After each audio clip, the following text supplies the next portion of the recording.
Խոստմանս համաձայն հիմա կմեկնաբանեմ 3 հրապարակածս տվյալները, ոմանք կռահել էին, շատերն էին կռահել, որ թեման առնչվում է առողջության ապահովագրությանը, բայց քչերը կամ ոչ մեկ չէր կռահել, որ թվերը արտացոլում են 65+ տարիքի թոշակառուների առողջության ապահովագրության համակարգից օգտված լինելու վիճակագրությունը։ Այսօր ես արդեն տվյալները թարմացրել եմ եւ կներկայացնեմ 2026 թվականի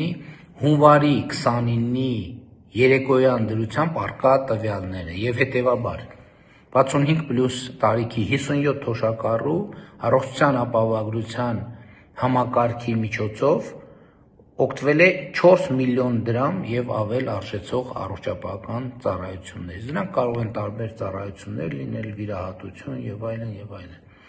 158 թոշակառու 65+ տարիքի օգտվել է 2 միլիոնից 4 միլիոն դրամ առողջապահական ծառայություններից։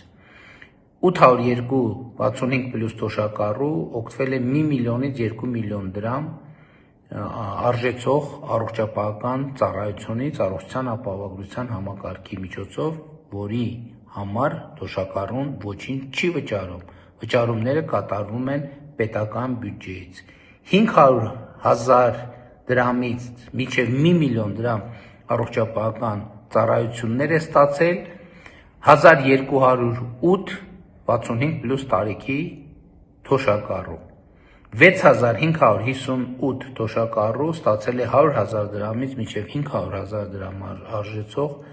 առողջապահական ծառայություն։ 2481 թոշակառու ստացել է 50,000-ից 100,000 դրամ արժեցող առողջապահական ծառայություն եւ 38809 թոշակառու ստացել է մինչև 50,000 դրամ արժեցող առողջապահական ծառայություն։ Ընդհանուր առմամբ 3 երեկոյան դրությամբ 2026 թվականի հունվարի 29-ի դրությամբ առողջության ապահովագրության համակարգից օգտվել է 50,073 65+ տարիքի թոշակառու եւ ստացել է 4 միլիարդ 924 միլիոն 110,310 դրամի առողջապահական ծառայություն։ Ուզում եմ հատուկ մեկնաբանել մինչև 50,000 դրամ ծառայություն ստացող շահառուների դեպքը, որովհետև խոսքը հիմնականում վերաբերվում է այս պարագայում ոչ պարտադիր, բայց մի մեծ մասը վերաբերվում է դեղերի ձեռքբերմանը։ Ուրեմն նախկինում մենք էլի պետական բյուջեի միջոցներով դեղեր էինք ձեռք բերում եւ սոցիալական որոշակի խմբերի հատկացնում էինք, իսկ բազմաթիվ թոշակառուներ իրենց միջոցներից ձեռք էին բերում տարբեր ցուցված եւ նշանակված դեղամիջոցներ։ Հիմա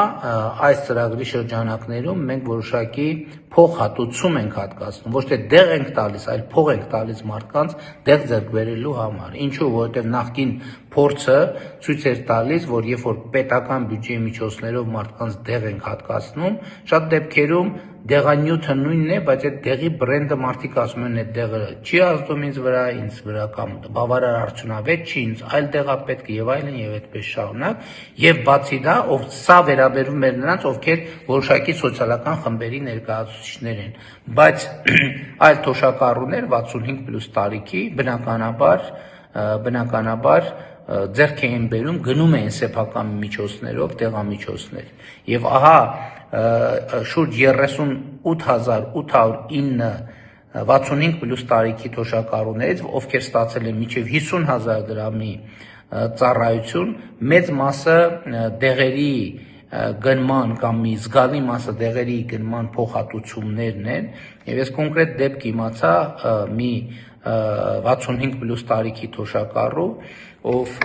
նախկինում մինչև առողջության ապահովագրության համակարգը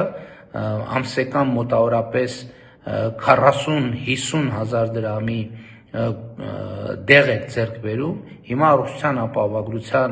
համակարգի ներդրմամբ ինքը այդ նույն դեղամիջոցների համար սեփական գրպանից ծախսել է ընդամենը մի քանի հազար դրամ։ Ահա այսպիսին է առողջության ապահովագրության համակարգը,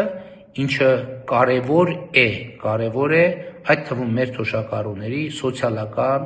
վիճակի բարելավման, առողջության, կյանքի որակի բարելավման իմաստով։ Շնորհակալություն։